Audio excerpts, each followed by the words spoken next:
Your guard is down.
Know your folly.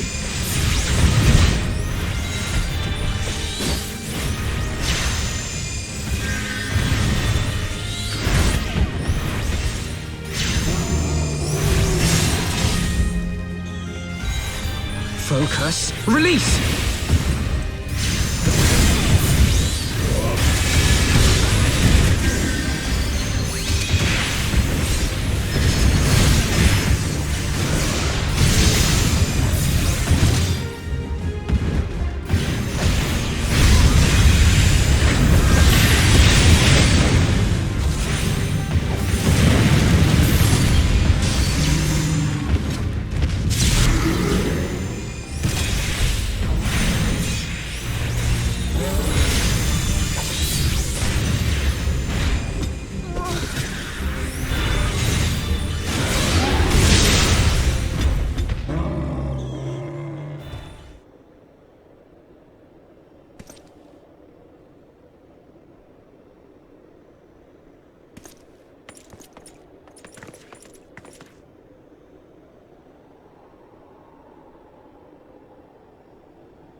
Ah, I should have known it would be you.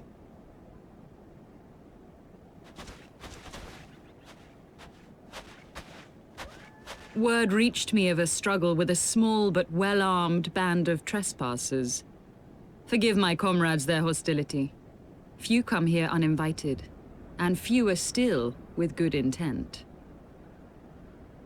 Now, tell me why you are here.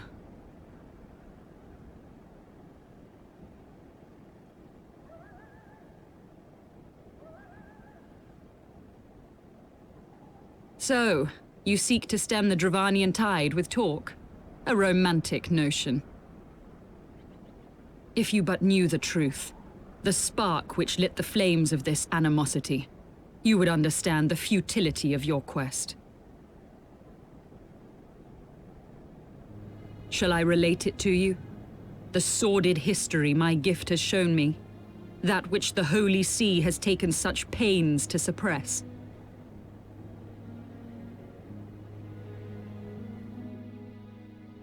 'Twas more than a millennium past when an Elezen tribe first sought to claim the lands of Kurthas as its home. Unfortunately for them, Kurthas was already home to dragonkind, and they were not inclined to make way for the invaders.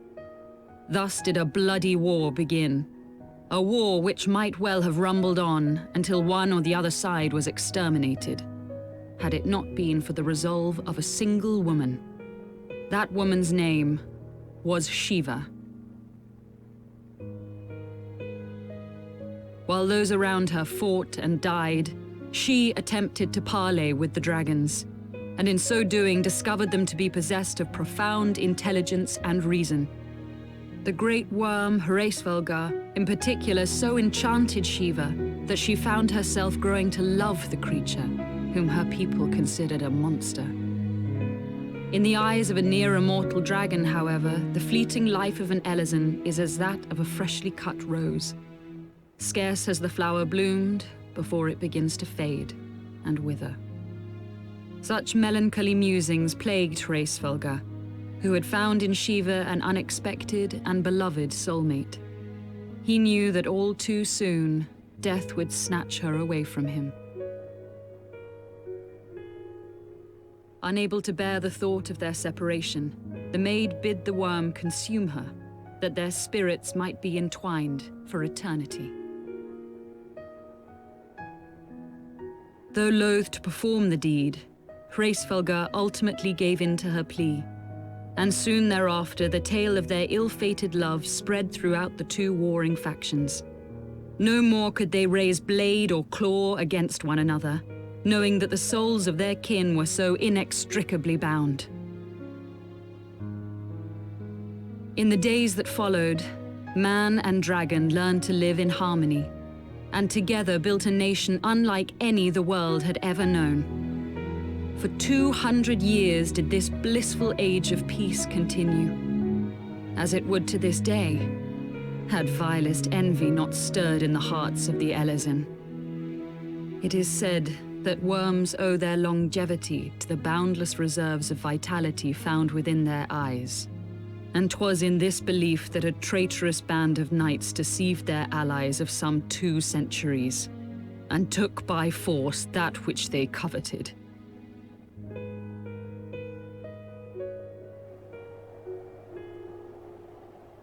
Nidhogg, he who now stands poised to unleash his wormlings upon Ishgard, was the great dragon who lost an eye to Elezen treachery. And until he prizes it from the hands of the traitor's progeny, no amount of conciliatory words will stay his fury.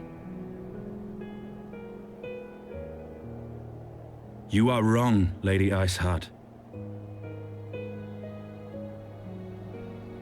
Lest you misunderstand, I do not doubt your vision of the past. 'Tis true that Nidhogg greatly desired to reclaim the Eye. Indeed, it was for that very reason that I kept it with me as I roamed the land, attempting to draw him away from the city.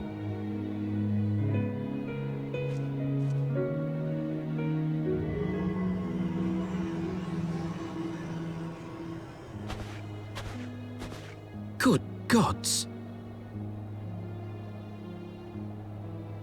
Until recently, Nidhogg seemed unable to resist its allure and pursued me relentlessly. Needless to say, that is no longer the case. Now, it would seem, he has fixed his attention on Ishgard itself, though he knows full well the eye does not reside there.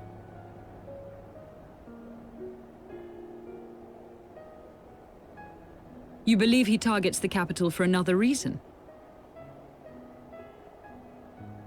I believe reason has all but left him. Through the eye, I feel much of what Nidhogg feels, and the dragon's thirst for vengeance will not be quenched by aught less than a sea of blood.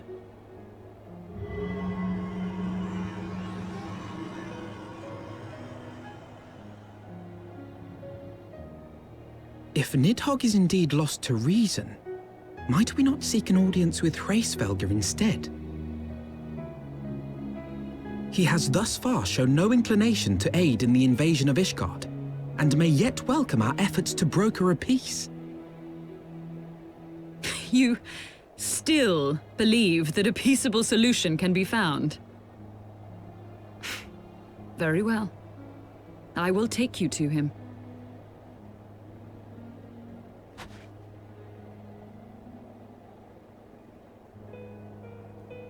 Our road will lead us to Dravania, the homeland of dragonkind. There we shall ascend unto the clouds, where Hraesvelgr resides.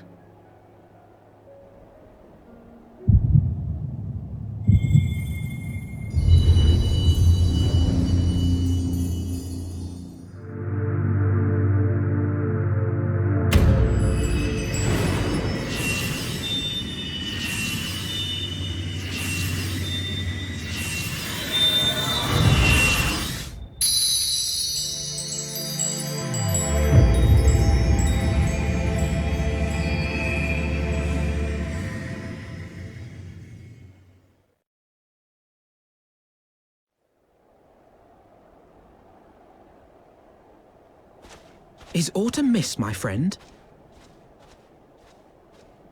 I sense the many battles are beginning to take their toll. Rest a while, and should you lose sight of us, Dravania lies beyond the mountains to the west.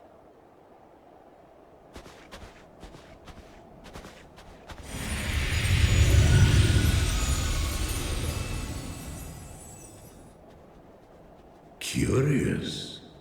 The vestiges of thy mistress's blessing are not as faint as once they were. Thy will to succeed grants thee unusual fortitude. But will it be enough?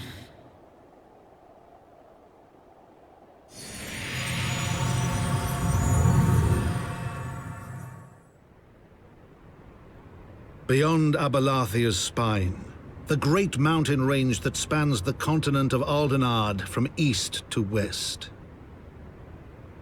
Into the deepening shadows of Som-Al, where lies the ancient home of dragonkind.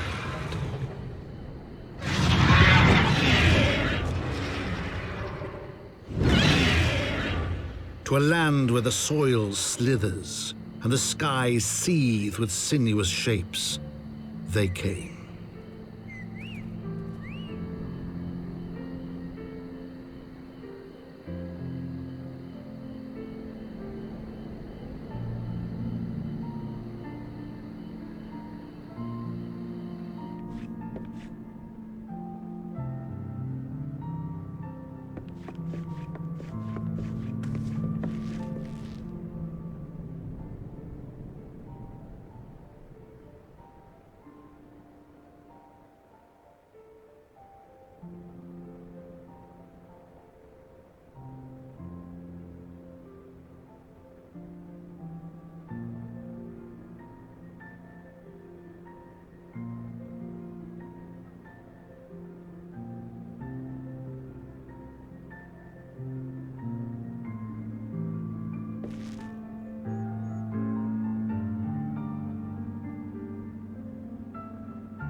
Vidofnir!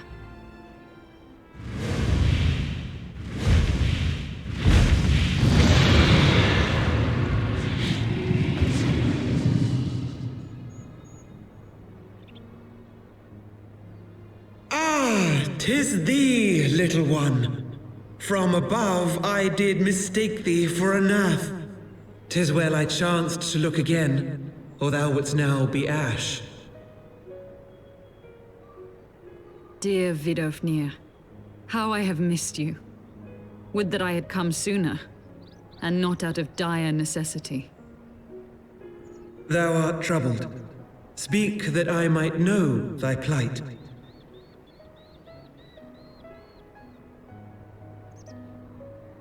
Thou wouldst have father admonish his brood brother. I would end this war without further bloodshed. How am I to believe thee, little one, when thine own companion beareth Nidhogg's stolen eye?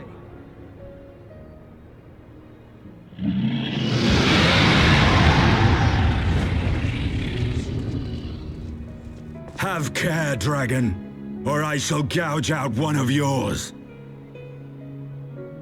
You forget yourself, sir. We are here on a mission of peace.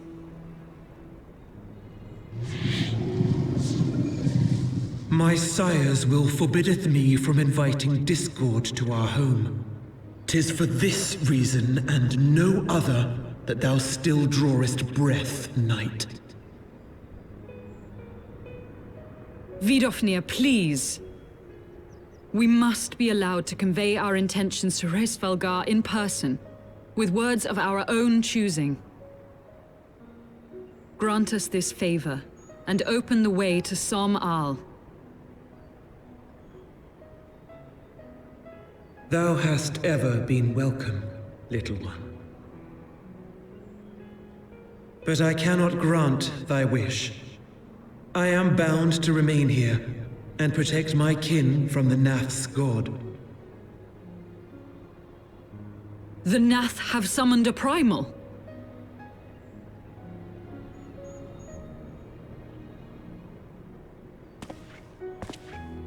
Pray excuse my forwardness, but if we were to eliminate the threat to your territory, would you consent to Lady Izel's request? Ha! Dost thou imagine thyself equal to the task? To succeed where dragons have failed?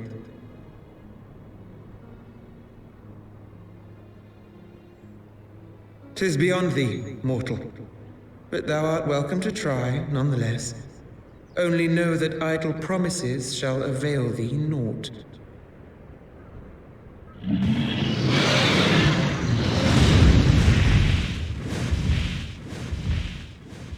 It would seem we have no choice but to make good on Alphino's offer. Why must our every bid for peace breed yet more war?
Now we have but to wait.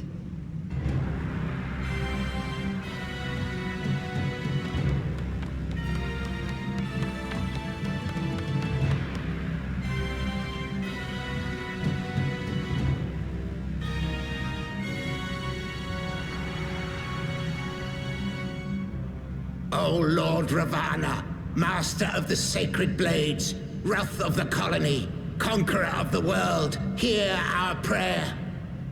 Pray grant unto your devoted children the gift of your divine presence.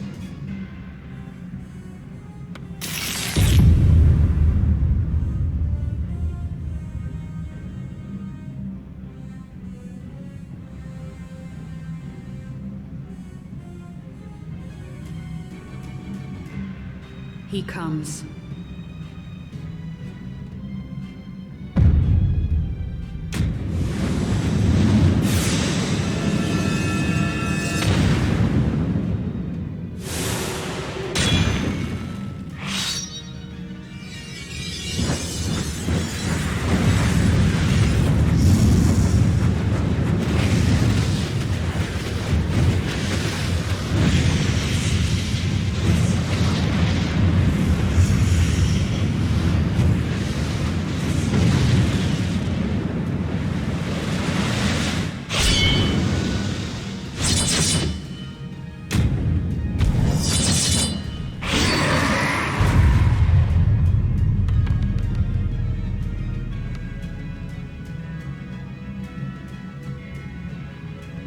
All strength to the colony. Speak and I shall listen.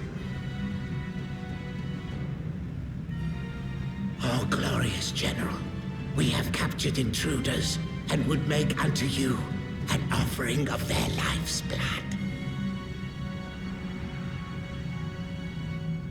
These feeble fleshlings dared to invade Nathlands. Hear me, Lord Ravana. My companion and I did not come to contest your children's territory. We wished only to learn the reason you wage war against the dragons.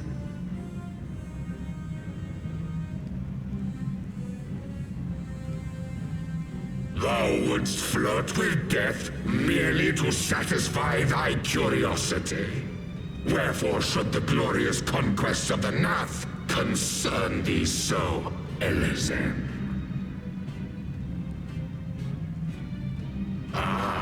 Mayhap thine own kind struggle against the worms fareth poorly, and thou art desirous of a pact.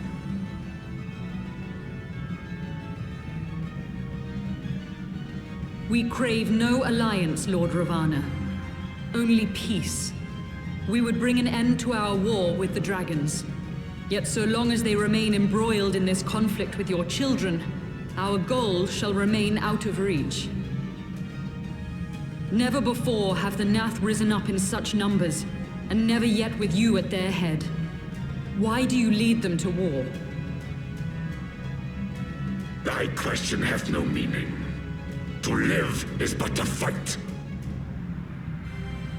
Long have my children waited, gathering their strength in the shadow of thy ceaseless conflict.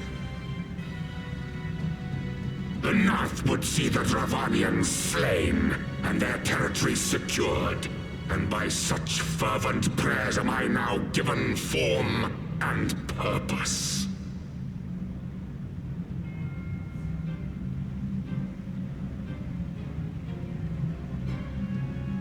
As I feared, your very existence is an obstacle to our goal. Since you are so fond of fighting, we challenge you, Lord of the Nath.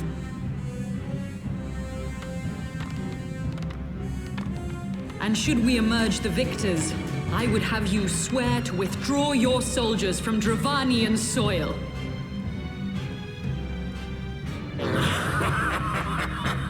Thou art bold indeed to risk thy fleshy hide so readily. Very well. I, Ravana, fourfold Master of the Blade, do accept thy challenge. But should I emerge the victor, I would have thee swear to serve in mine army till thy last breath is spent. Do you accept?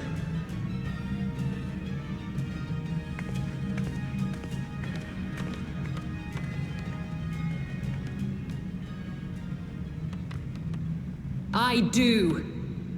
And I believe the first bout is mine.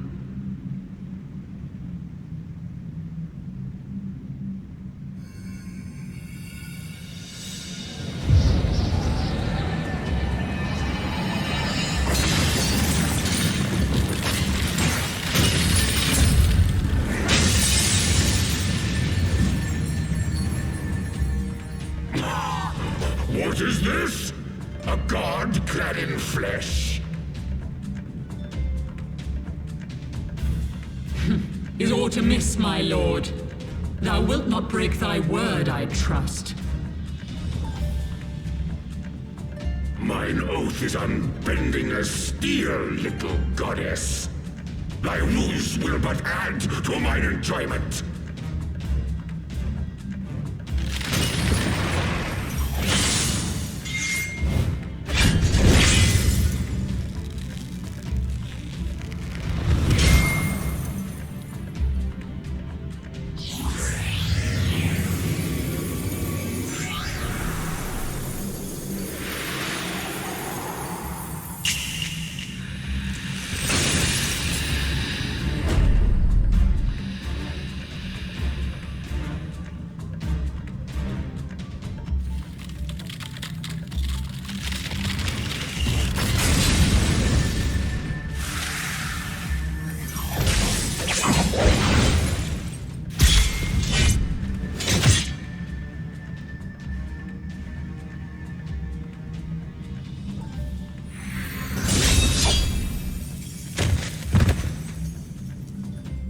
Be thou god or maid, thou art nothing to me. And what of thee, mortal? Art thou warrior or craven?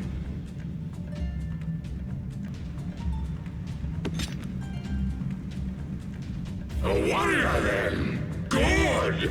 Mayhap thou wilt provide more sport than thy feeble companion.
To the song of ringing steel!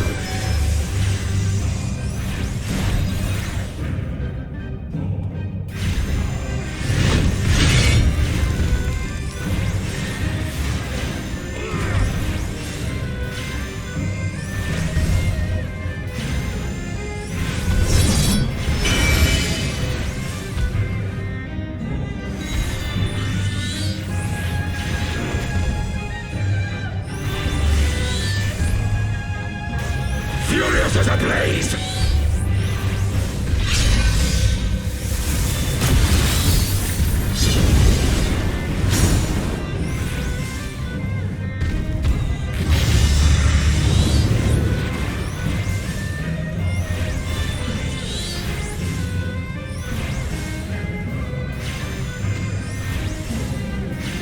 Perish!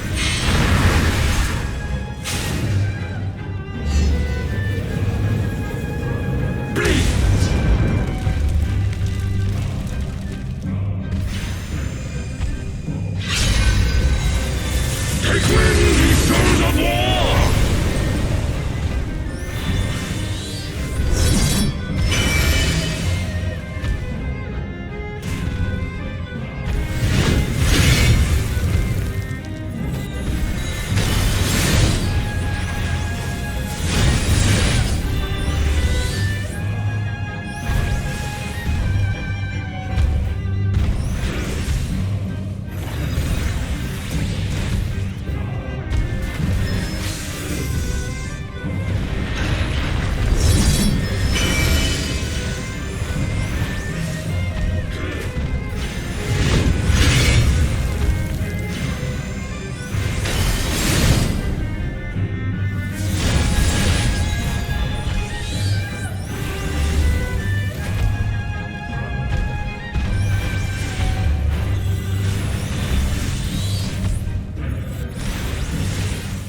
thyself!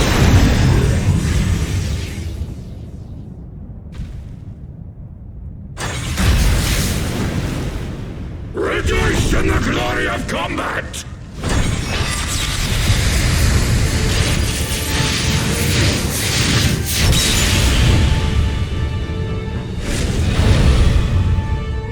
Unyielding of the earth!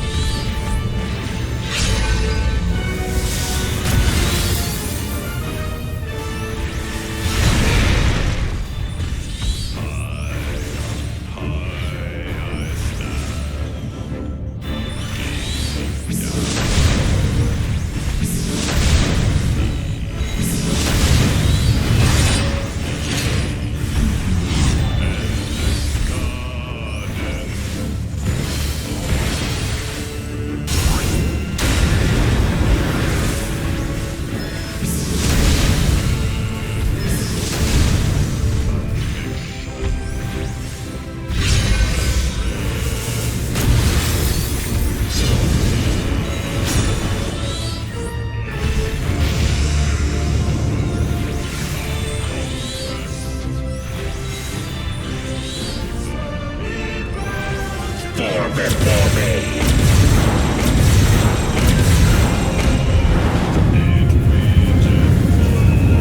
Feel my grace!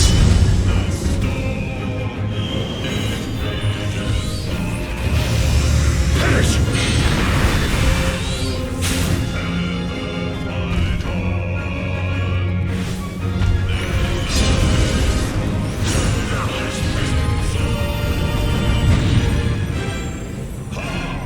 Does the sacred rite of combat proclaim the victor?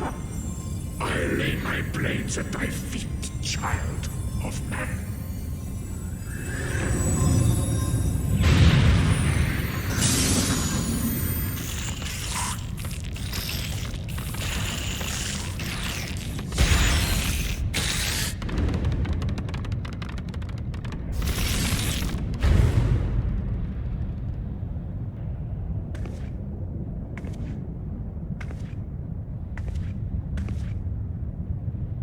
You do not disappoint, warrior of light.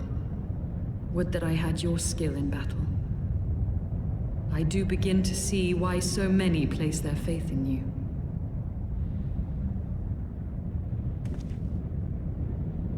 For all his savagery, I do not think Ravana one to break his word.